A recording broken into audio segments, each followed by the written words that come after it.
భారత సరిహద్దు ప్రాంతం జమ్మూ కాశ్మీర్లో ఉగ్రవాదులు రెచ్చిపోయిన సంగతి తెలిసిందే.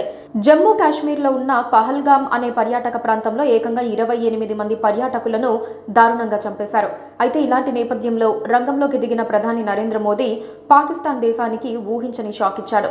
తాజాగా ప్రధాని నరేంద్ర మోదీ నివాసంలో కేబినెట్ సమావేశం జరిగింది. దాదాపు 2.5 గంటల పాటు ఈ సమావేశం నిర్వహించారు. పహల్గామ్ ఉగ్రదాడి మృతులకు కేబినెట్ కమిటీ నివాళులర్పించింది. అలాగే 1960 సంవత్సరం నాటి సింధు జలాల ఒప్పందాన్ని రద్దు చేసుకుంది ప్రధాని నరేంద్ర మోదీ ప్రభుత్వం. అటారీ వాఘా సరిహద్దును మూసివేస్తున్నట్లు ప్రకటించింది. ఇండియాలో ఉన్న పాకిస్తాన్ పర్యాటకులు వెంటనే ఇండియాను వదిలి వెళ్లిపోవాలని కూడా ఆదేశాలు జారీ చేసింది. ముఖ్యంగా పాకిస్తాన్కు సింధు జలాల సహకారాన్ని నిలిపివేయటమే భారత్ తీసుకున్న అతిపెద్ద నిర్ణయం. ఈ సింధు జలాల ఒప్పందం ప్రకారం దాదాపు 70% వాటా నీళ్లు పాకిస్తాన్కు వెళ్లేవి, 30% ఇండియాకు వచ్చేవి. ఈ నిర్ణయంతో పాకిస్తాన్ ఎడారిగా మారబోతుందంటున్నారు.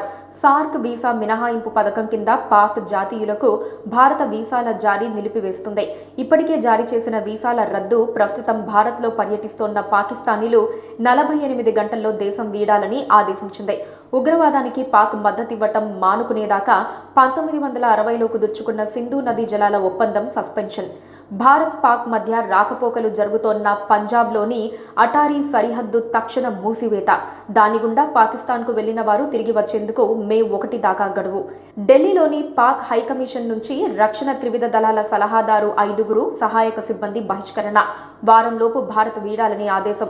ఇస్లామాబాద్లోని భారత హైకమిషన్ నుండి భారత రక్షణ వివిధ దళాల సలహాదారుల ఉపసంహరణ. ఇరు దేశాల హైకమిషన్లలో సిబ్బంది సంఖ్య 55 నుండి 30కి తగ్గింపు వంటి కఠిన నిర్ణయాలను భారత ప్రభుత్వం తీసుకుంది. ఈ దాడుల వెనకాల పాకిస్తాన్ ప్రోత్సాహం ఉందని భారత్ బలంగా నమ్ముతోంది. ఈ నేపథ్యంలో పాక్ పై పలు నిషేధాలు విధిస్తోంది కేంద్రం. ఈ క్రమంలోనే తాజాగా పాకిస్తాన్ ప్రభుత్వ అధికారిక ఎక్స్ ఖాతాను భారత్లో నిలిపివేశారు.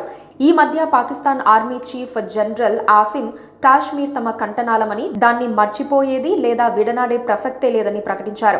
కానీ ఈ ఘటన జరిగిన వెంటనే తమకు దీంతో సంబంధం లేదంటూ ప్రకటించారు. తాము పెంచి పోషించిన పామే తమను కాటేస్తున్నా పాక్ నాయకులు మూర్ఖంగా ప్రవర్తిస్తున్నారు. ఈ దారుణ ఘటనకు అక్కడి ప్రజల మద్దతు లేదని బుధవారం వెలువడిన పత్రికలు చూస్తేనే తెలుస్తుంది. పత్రికలన్నీ ముష్కరుల దురంతానికి నిరసనగా నల్లటి కాగితంపై తెల్లటి అక్షరాలతో మొదటి పేజీని నింపాయి. పాలకపక్షానికి నేతృత్వం వహిస్తున్న national conference PDP Hurriyat conference తో పాటు పౌర సమాజం మొత్తం దాడిని ఖండించింది. Please subscribe to